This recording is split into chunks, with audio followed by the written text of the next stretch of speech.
Il y a eu beaucoup d'évolutions. On le voit pas en regardant comme ça. C'est des choses plutôt intérieures, où des gens ont échangé des pièces, échangé des espaces.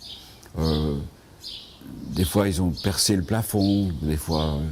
enfin, il y a eu des changements intérieurs assez conséquents. Au fil du temps, grâce à la souplesse de l'architecture, j'ai pu agrandir mon habitat, c'est-à-dire que je suis passé de 50 à 120 mètres carrés. Cette trame carrée, comme on appelle ça une trame, comme structure,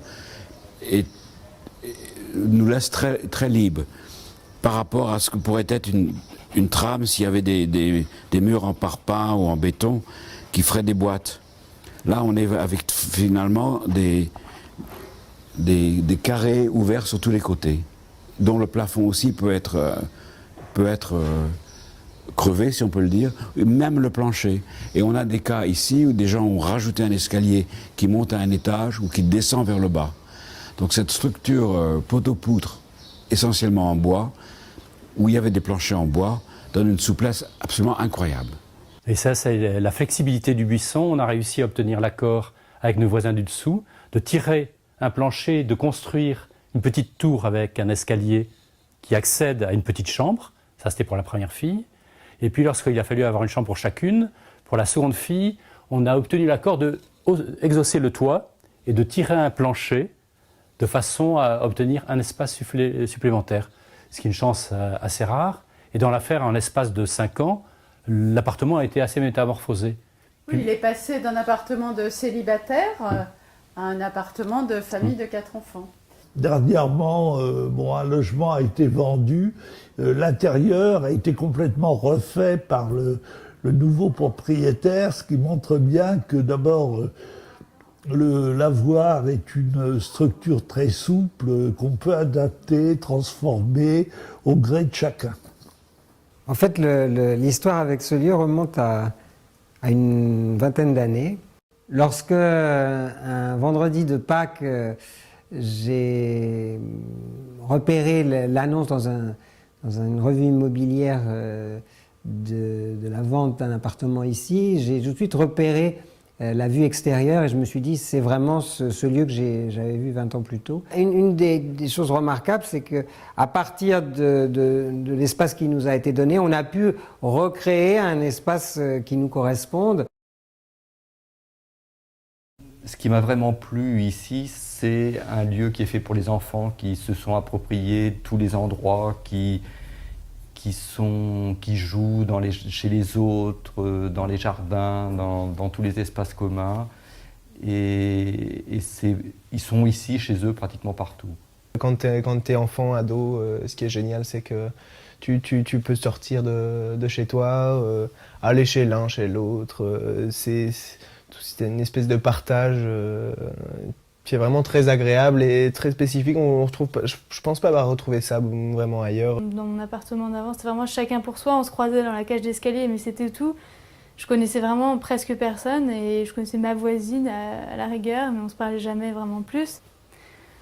Donc j'ai plus de plaisir à inviter des amis, c'est plus convivial, il y a le petit jardin au fond. Alors comment on fait pour samedi prochain, la soirée qu'on organise C'est vrai que c'est cool de pouvoir organiser des soirées comme ça. C'est bien qu'on ait, moi je trouve que ce qui est bien, c'est qu'on ait tout ce qu'il faut dans la salle pour la musique, tout ça.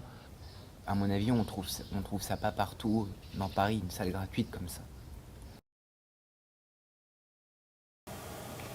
La salle commune comprend une grande salle, un coin cuisine et une laverie. Au début, garderie pour les enfants, elle sert ensuite pour des fêtes, des répétitions de théâtre, des manifestations artistiques, des réunions d'associations et pour la traditionnelle soirée du Beaujolais nouveau. Ici, pour moi, c'est une sorte d'arche, un peu comme une arche de Noé. Et c'est une arche dans la ville et c'est un lieu où je me sens rassurée quand même. Hein. Dès qu'on entre au buisson, on peut entendre le bruit des oiseaux, enfin, et respirer un peu au milieu de toute cette pollution. Alors moi j'habite juste derrière vous, donc j'ai une petite porte qui me permet d'accéder là. Voilà, dans ce petit coin très agréable où je retrouve mon voisin Clément Granger, mon meilleur ami Marc, André, Et voilà, et puis il y a des nouveaux aussi qui sont arrivés. Alors moi je suis arrivé ici un petit peu par hasard, parce qu'en fait l'appartement que j'occupe était loué par une amie à moi. Moi la chose qui m'a marqué tout de suite, c'est que, enfin qui m'a vraiment saisi, c'est que j'avais vraiment l'impression d'arriver dans un endroit qui avait déjà une histoire assez longue, une vingtaine d'années, où les gens se connaissaient et qu'ils avaient construit ensemble une histoire commune. Chaque fois qu'on a émis l'idée d'aller habiter ailleurs, de prendre dans un autre quartier ou un appartement plus grand, différent, bien, chaque fois ça a été des hurlements des filles qui ne voulaient absolument pas ni quitter le quartier qu'elles adorent, ni cet appartement, ni le buisson, et que donc elles nous ont dit vous déménagez si vous voulez, mais nous on restera au buisson. L'autre élément intéressant maintenant, et c'est récent, c'est le retour des enfants qui n'étaient pas perdus, mais que la vie avait éloignés pour une raison ou pour une autre, et qui reviennent. Il y a le cas de Célim en bas de chez nous, et de Clément Granger à côté, qui occupent de fait des appartements ou des parents ou d'adultes qui sont partis. Et ils s'y trouvent comme des poissons dans l'eau. On habite à 2 personnes ici. Donc c'est un très grand appartement pour 2 personnes, donc on a décidé de le séparer en 2. J'ai toujours habité ici, sauf quelques années, et ça a toujours été mon endroit favori en tout cas. Ma base était ici, c'est sûr. Les charges communes ici sont très légères, eu égard à la qualité du bâtiment, puisque nous faisons beaucoup de choses par nous-mêmes, dans un climat en général d'entraide, et tout le monde, ou presque tout le monde, y participe allègrement. Ce qui fait que lorsqu'il y a des conflits, il y a forcément des petits conflits de voisinage qui peuvent survenir, ils se règlent en général dans la bonne humeur. Je dis en général, mais je pourrais même presque dire toujours dans la bonne humeur. Il y a des gens qui ont le droit de ne pas aimer les chats, donc on avait fait une taxe sur les chats. Et on était obligé de nettoyer un peu leur crotte, etc. Puis petit à petit, il s'est passé le contraire, c'est-à-dire que tout le monde s'est mis à aimer les chats et maintenant c'est plus un problème, alors qu'à un moment c'était un vrai problème. Maintenant c'est des ados qui font du bruit, alors là aussi il y a des discussions parce que quand ils font des fêtes à 60 ou 70, il faut quand même tenir un peu les troupes. Mais bon, on essaie de composer. Puis ce que je trouve bien, c'est qu'on a des réunions avec eux pour un petit peu mettre les limites. J'ajouterais que les réunions du conseil syndical, qui ont lieu à peu près une fois par trimestre, ont lieu dans la salle commune, ou bien chez les uns, chez les autres, et se terminent la plupart du temps par un repas qui est assez convivial. Il faut d'abord les écouter avant de... Et quand je vois la journée d'aujourd'hui où traditionnellement on nettoie notre immeuble et que tout le monde est là, il manque qu'une famille, c'est très peu, et c'est des relations que j'aime parce qu'on fait ensemble.